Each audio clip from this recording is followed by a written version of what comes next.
Hi, I'm Charlie from Summary Sanctum. Okay, let's get right into it. We spend so much of our lives working on our relationships with other people, right? But what if the single most important relationship you'll ever have, the one that really dictates your happiness, your success, everything, is the one you have with yourself? Just let that sink in for a second. What if every time you felt that nagging self-doubt, every opportunity you let slide by, what if it all traces back to this one single connection that most of us completely ignore? Well, that's the foundation of everything we're looking at today. And here's the number that should really make you sit up and pay attention. Some studies suggest that a staggering 85% of people suffer from low self-esteem. Think about that. That's practically a hidden epidemic. Most people are walking around with this invisible weight, and they don't even realize it's the real source of their struggles. So let's unpack this idea a little bit. Most of us, we're basically trained from childhood to look for validation on the outside. We chase the grades, the promotion, the approval from others, thinking that that's the thing that will finally make us feel like we're good enough. And this analogy it hits the nail on the head. You can have everyone in the world telling you you're amazing, but if you don't believe it yourself, it's like pouring water into a bucket with a giant hole in it. It all just leaks out. The only thing that patches that hole is your own self-acceptance. And this leads us right to the heart of the problem for so many people. That voice inside our own head. For a lot of us, that internal narrator isn't a friend. It's a nonstop, harsh, and totally relentless critic. I mean, this quote from the source material, wow. It really makes you stop and think, doesn't it? We literally say things to ourselves, replay every tiny mistake, call ourselves horrible names, things we would never, ever dream of saying to another person, not even to someone we don't like. And this just lays it out so clearly.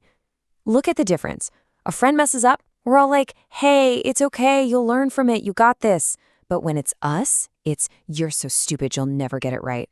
Why is there such a huge gap between how we treat them and how we treat ourselves? Well, here's the most crucial piece of the puzzle. It is not your fault. Seriously, that inner critic isn't really you. It's more like bad software that got installed a long time ago. Maybe it was childhood programming, love that was conditional on you performing well, or just soaking up all the pressure from society to be perfect. It's a learned survival strategy, not a personal failing. But here's where the story takes a turn. Here's the hope. Just because it's programming doesn't mean you're stuck with it for life. You actually have the power to become the programmer. Now, to choose new thoughts and to literally, physically rewire your brain. Let's talk about how that's even possible. This isn't just some feel-good mantra. It's hard science.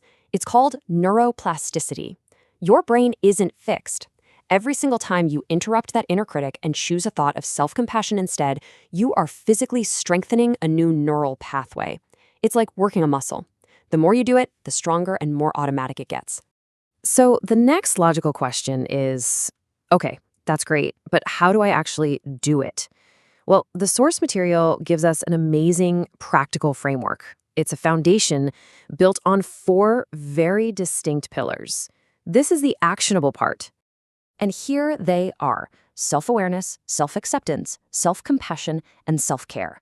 A really good way to think about this is like the 4 legs of a table. If one is missing, the whole thing is wobbly and unstable. You need all 4.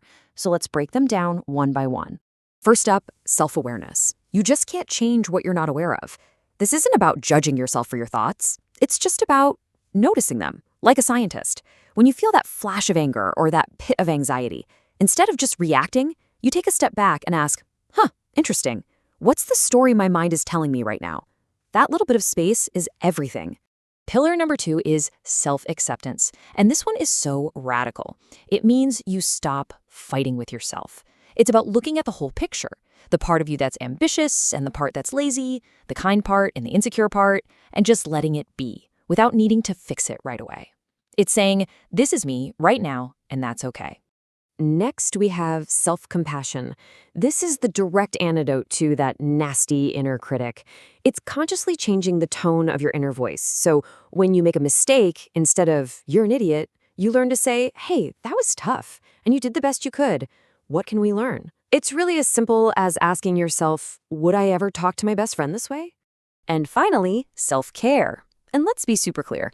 This isn't just about face masks and spa days, though those can be nice.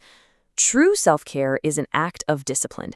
It's the discipline to say no to things that drain you. It's the discipline to get to bed on time, to move your body, to protect your mental space.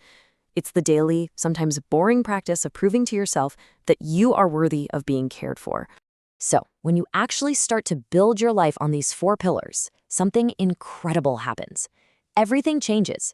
This stops being a soft skill and becomes your greatest strength, your ultimate competitive advantage in pretty much every part of your life. Just look at this shift in perspective. You go from chasing approval to seeking alignment with your own values. You stop being terrified of failure and start seeing it as data. You stop being a people pleaser and start setting healthy boundaries. This is nothing short of a total transformation from the inside out. And the results they compound over time. It's like a ripple effect. This one internal shift starts to create healthier relationships. It makes you more resilient when life throws you a curveball. And it gives you this deep sense of calm and confidence that no one can take away from you. This one thing really does impact everything. And that brings us to the final and most important question of all. We've talked about the science, we've laid out the system, but the choice to actually start, well, that's yours. So are you ready to make the relationship with yourself the most supportive, loving, and unbreakable one you have?